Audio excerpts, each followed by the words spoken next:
कि आज ये 43 इयर्स तक मेरा साथ दिया, आप उनका भी यकीनन साथ देंगे क्योंकि ये स्कूल आपका है। जब हम पीटीए मीटिंग ले रहे थे उस वक्त भी मैंने कहा कि आप मेरे परिवार हो।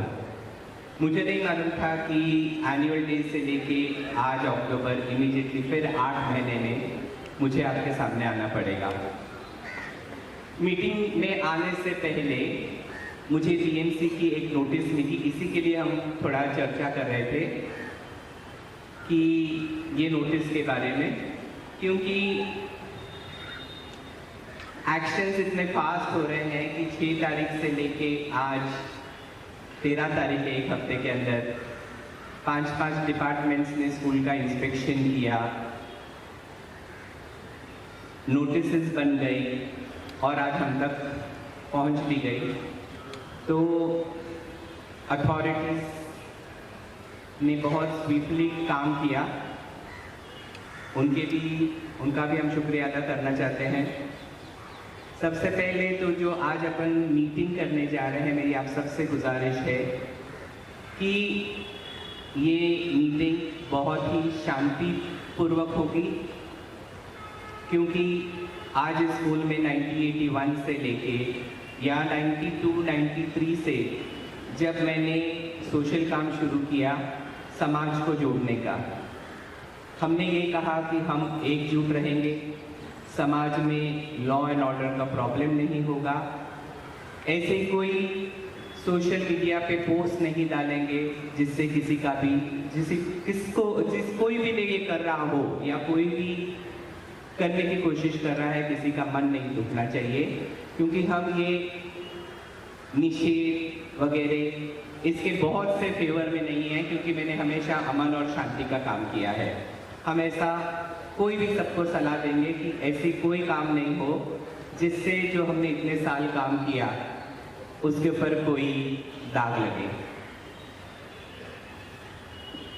रही बात जो एलिगेशंस लगाए गए हैं, जो एलिगेशंस चिल्ड्रन वेलफेयर सेंटर पे लगे हैं, जो मुझ पे लगे हैं, उसके लिए हम कोशिश करेंगे कि ज़्यादा से ज़्यादा जो मेरी तरफ से रिप्लाई होगा वो आपको समाधान करेगा।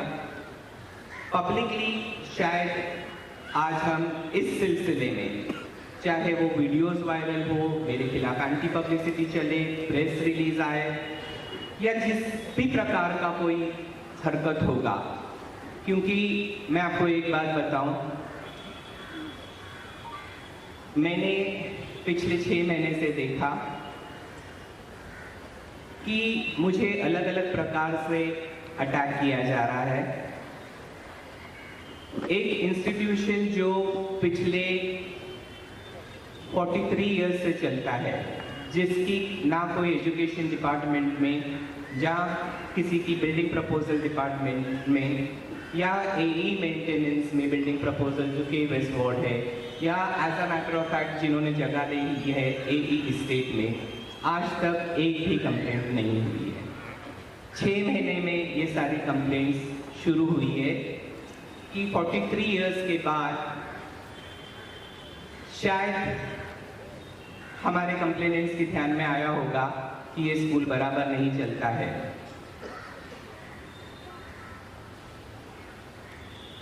हम एक जो पॉइंट रेज किए गए हैं उसकी कोशिश करेंगे आपको जवाब देने की, लेकिन उससे पहले मुझे कुछ आपको बताना है अपनी पास्ट के बारे में, या जहाँ से मेरी शुरुआत हुई उसके बारे में, क्योंकि ये वक्त है मुझे सबका आभार मानना है। क्योंकि जहाँ तक हो सकता है शायद कोविड के बाद जो सोशल काम हम बाहर करने के लिए निकले थे, शायद ये उसका भी एक नतीजा हो सकता है। लेकिन हम आज भी आपको कहते हैं कि मेरा पॉलिटिकल पार्टीज या पॉलिटिकल एस्पिरेशन ये कभी नहीं रहा है। अगर कोई किसी की भी समझ ये होगी तो पहले ये अपने दिलो दिमाग से निकाल दीजिए कि मुझे कोई पॉलिटिकल एस्पिरेशन है। लेकिन जहाँ तक मेरे सामाजिक कार्य का सवाल है, उसको हम एक दिन भी बंद नहीं करेंगे, क्योंकि जो भी नतीजा होगा उसको हम फेस करेंगे। क्योंकि समाज के लिए कार्य करना मुझे लगता है ये मेरा कर्तव्य है, ये मेरा फ़र्ज़ है, क्योंकि जब जब लोगों को मेरी ज़रूरत है किसी भी प्रकार से, उसके लिए मुझे हमेशा उनके साथ सतत तैयार रहना चाहिए। मेरे करियर की शुरुआत 1978 में मैंने की। घरों में मैंने अपने जाके ट्यूशन से शुरुआत की। उसके बाद जो लोग मेरे साथ जुड़े हुए हैं या जो बच्चे यहाँ से पढ़ के निकले हैं, जो आज माँ बाप हैं, उनके भी बच्चे मेरे पास पढ़ रहे हैं। घरों में ट्यूशन देने के बाद मैंने सेंट एंथनी हाई स्कूल में एज टीचर सर्विस की। उसके साथ साथ हम लोग कोई बहुत ही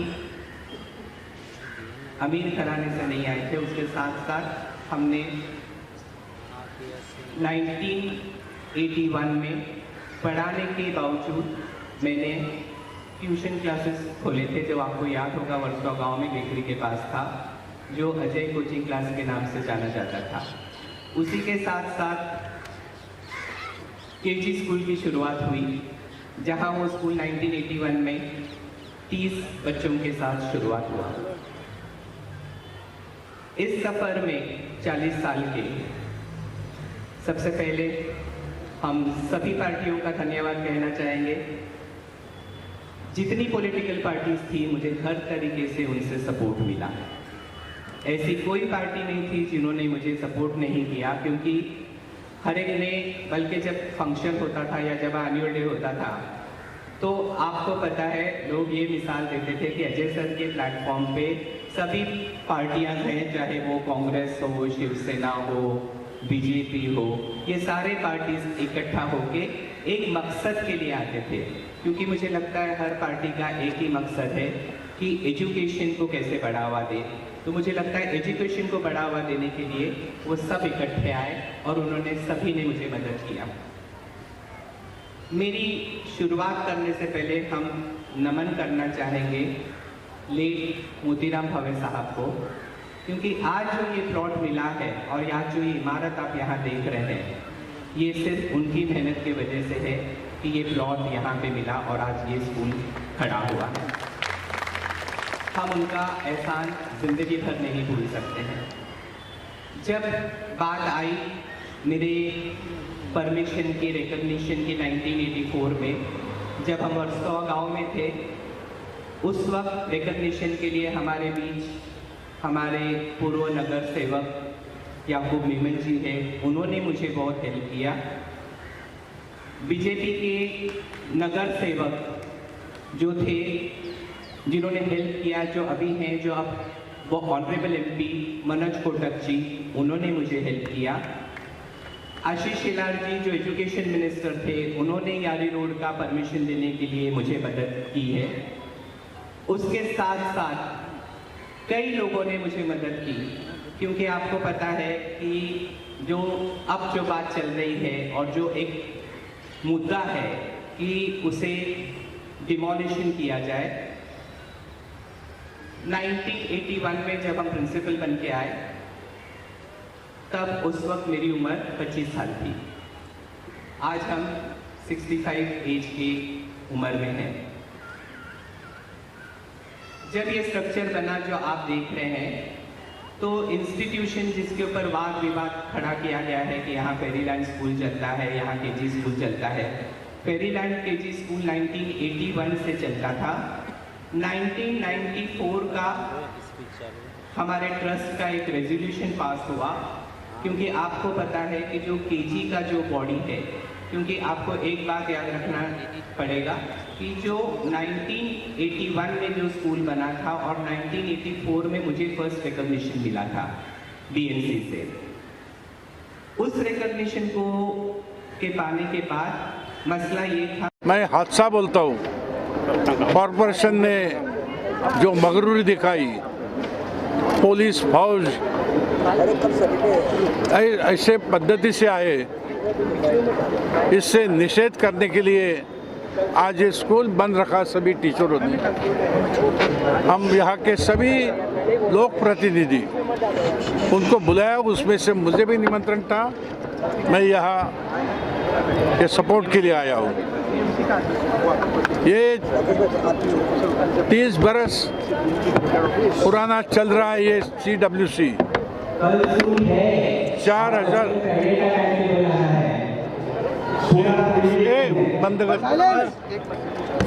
4,000 बच्चे यहाँ शिक्षा लेते हैं। और देखिए कि मैं जैसे भाषण में बोला कि जो लोक प्रतिनिधि है, लोक प्रतिनिधि को शैक्षणिक संस्था, सामाजिक संस्था, इनके प्रति ध्यान देना है, जिम्मेदारी है। सरकार की रहती है, वैसे लोक प्रतिनिधि की रहती है। लेकिन यहाँ अपने अधिकार का गैर इस्तेमाल करके यहाँ के MLA ने कई झूठी खबरें कॉरपोरेशन को बताई और कॉरपोरेशन ऐसे ढंग से आए कि जैसे कि यहाँ कोई एंटी सोशल एक्टिविटी चलती है। ये कॉरपोरेशन को भी शोभा नहीं देती है, पुलिस दल को भी शोभा नहीं देती है।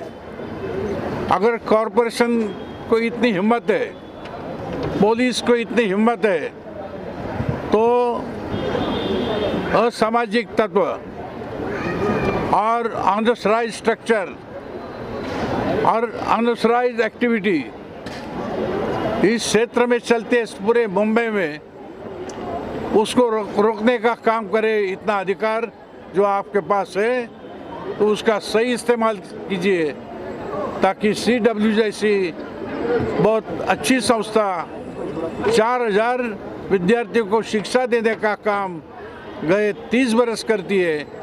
ये निषेध मैं करता हूँ इनका, और मैंने इसके बारे में आपसे जो मैं बोलता हूँ वह लिख के भी दे दिया है कमिश्नर ने, और मैंने एक्शन मांगा है कि जो अधिकारी, जो पुलिस ऐसे विदाउट परमिशन जिन लोगों ने ये संस्था में एंट्री की है उसके ऊपर कार्रवाई करे। अगर ये संस्था के बारे में अगर कोई जांच पड़ताल करनी है तो मैं अजय कौल से और ट्रस्टी से बोला हूँ कि कागजात जो है आपके पास सब कॉरपोरेशन को दिखाइए, वेरिफिकेशन करा के लीजिए। लेकिन आइंदा ऐसा कोई होना नहीं चाहिए। ये बात कॉरपोरेशन और पुलिस डिपार्टमेंट में ध्यान में रखना चाहिए। कीर्तिकर साहब, मेरा सवाल आपसे है। मैडम लवेकर कहीं ना कहीं भारतीय जनता पार्टी से ताल्लुक़ रखती है, इससे आपको नहीं लगता कि भारतीय जनता पार्टी की भी छवि खराब होगी? क्योंकि आप खुद मानते हैं और हर कोई जानता है कि इस तरह की गैर इलीगल एक्टिविटी इस क्षेत्र में बहुत होती है। इसके बावजूद उसको ध्यान में ना रखते हुए एक बहुत बड़ा इंस्टीट्यूट जो कहीं ना कहीं हज़ारों बच्चों को यहाँ से शिक्षा देता है, उसको बंद करने को, उसको बदनाम करने का जो प्रयास हो रहा है, उसके खिलाफ एक एक्शन होनी चाहिए। देखिए, जो मैंने लिखा है कमिश्नर को, जिसमें मैंने मांग की है, जिसमें मैडम का मैंने उल्लेख भी किया है, यानी पॉलिटिकल दबाव से ये एक्शन करा के लिए, और ये समझो कि उसकी तो प्रतिमा मलिन हो गई इसमें, लेकिन अपनी पार्टी की भी प्रतिमा मलिन की है उसने। तो ये उनके जो नेता लोग हैं उसको मैंने खत भेजा है, जो खत मैंने कमिश्नर को दिया उसकी कॉपी भेजी है, बोला कि आपके जानकारी के लिए। और मैं ये भी बोला सबको भी आज ये जो निषेध पेरेंट एंड टीचर ने रखा है उस उधर जाके मैं करूँगा। मुझे मालूम है कि ये शिवसेना BJP हमारा ताल्लुकात है, हमारा अलायंस है, तो भी अगर समझो गैर कानूनी और गैर इस्तेमाल अगर अधिकार का कहीं कोई भी आमदार खासदार करेगा समाज के हित के खिलाफ। भावनात्मक हो गए, बहुत ही इमोशनल हो गए। क्या आपको लगता है कि आप इतने वीक हैं कि आपको इतना इमोशनल होने की ज़रूरत पड़ी? हज़ारों लोग आपके सपोर्ट में, ऐसी कौन सी बात है जो आपके दिल को छू गई और बहुत दुख पहुंचाई आपको? देखिए, ऐसा है ना कि इंसान, जैसे मैंने कहा कि ये स्कूल की बिल्डिंग प्लान के मुताबिक बनी है और 40 साल या 30 साल पुरानी बिल्डिंग जब बनी है तो यकीनन अगर कोई इसमें माइनर चेंजेस होंगे या कोई प्लान के मुताबिक कोई चीज़ ये हटाई गई होगी यहाँ से वहाँ, तो उसका हम लोग या तो पेनल्टी भरेंगे जो बीएमसी के रूल्स में है, उसको रेगुलराइज करने की कोशिश करेंगे। और अगर बीएमसी ने ये कहा कि भाई ये नियम में नहीं बैठता है, इसका डिमोलिशन होना चाहिए, तो यकीनन जो चीज़ें रूल्स में नहीं होगी तो हम रूल्स के ख़िलाफ़ जाके तो कुछ काम नहीं करेंगे।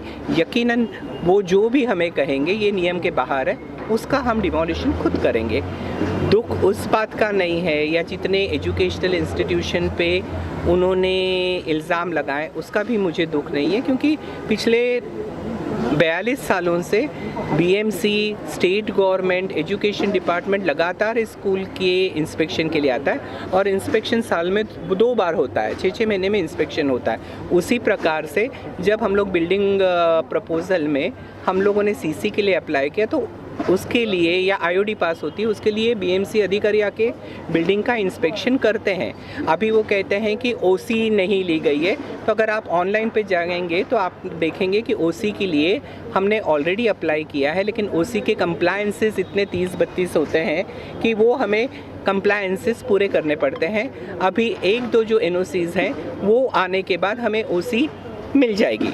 और अगर आपको लगता है हमने वो, अगर आप मलाड के ये देखिए, अगर आज जो प्रेजेंट जो बिल्डिंग में बैठे, इसका ऑक्यूपेशन पूरे 5 माले तक का है, और जो अभी कह रहे हैं कि आपने ये जो नियमों का उल्लंघन किया फायर एनओसी का, अगर आप देखेंगे सीआरजेड का, मैंने अभी आपको पेपर दिया कि सीआरजेड की एनओसी हमने ऑलरेडी